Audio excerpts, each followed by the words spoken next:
এক সেকেন্ড থামুন। আপনি কি জানেন এই পৃথিবীতে এমন একটা জায়গা আছে যেখানে জাহাজ ঢুকলে জাহাজ গায়েব, প্লেন ঢুকলে প্লেন গায়েব, আজও কেউ জানে না ওরা গেল কোথায়। এই জায়গাটার নাম বারমুডা ট্রায়াঙ্গেল। আজকের এই ভিডিওটা শেষ না দেখা পর্যন্ত আপনি বুঝতেই পারবেন না এই পৃথিবী আসলে কতটা ভয়ঙ্কর। কারণ আজ আমি আপনাকে এমন সব ঘটনা বলবো যেগুলো শুনলে আপনার নিজের এলাকাতেই ভয় লাগবে। আসলে বারমুডা ট্রায়াঙ্গেল কি?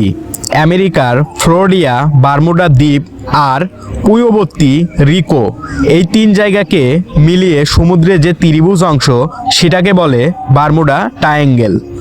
এখানে গত 100 বছরে 3000-এরও বেশি জাহাজ ও প্লেন নিখোঁজ হয়েছে, কিন্তু আজ পর্যন্ত একটাও লাশ পাওয়া যায়নি। সবচেয়ে ভয়ঙ্কর ঘটনা 1945 সাল, আমেরিকার নৌবাহিনীর 5টা যুদ্ধবিমান একসাথে ট্রেনিংয়ে যায়। হঠাৎ রেডিওতে ভেসে আসে এক ভয়ঙ্কর কথা, আমরা পথ হারিয়ে ফেলছি, সমুদ্রের রং বদলে গেছে, কম্পাস কাজ করছে না।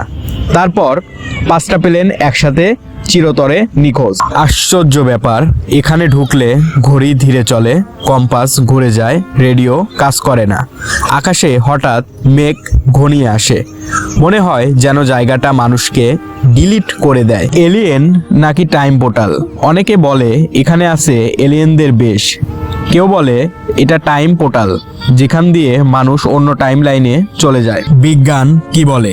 বিজ্ঞানীরা বলেন এখানে আছে অদ্ভুত ম্যাগনেটিক ফিল্ড, সমুদ্রের নিচে গ্যাসের বিশাল ফাঁপা গর্ত যেগুলো জাহাজকে মুহূর্তে ডুবে দেয়। কিন্তু প্রশ্নটা থেকেই যায়, যদি সবই বিজ্ঞান হয় তাহলে আজ পর্যন্ত একটাও ধ্বংসাবশেষ কেন পাওয়া যায়নি? মানুষগুলো গেল কোথায়? ভাবুন তো, এই মুহূর্তে পৃথিবীর কোথাও না কোথাও কেউ না কেউ আবার ঢুকছে বারমুডা ট্রায়াঙ্গেলে। আর হয়তো এই ভিডিও শেষ হওয়ার আগেই আরেকটা প্লেন, আরেকটা জাহাজ চিরতরে গায়েব হয়ে যাবে। এতক্ষণ আমাদের সাথে থাকার জন্য আপনাকে অসংখ্য অসংখ্য ধন্যবাদ। এই ভিডিওর পার্ট 2-এ আমি বলবো বারমুডা ট্রায়াঙ্গেলের সবচেয়ে ভয়ঙ্কর 3টা কেস।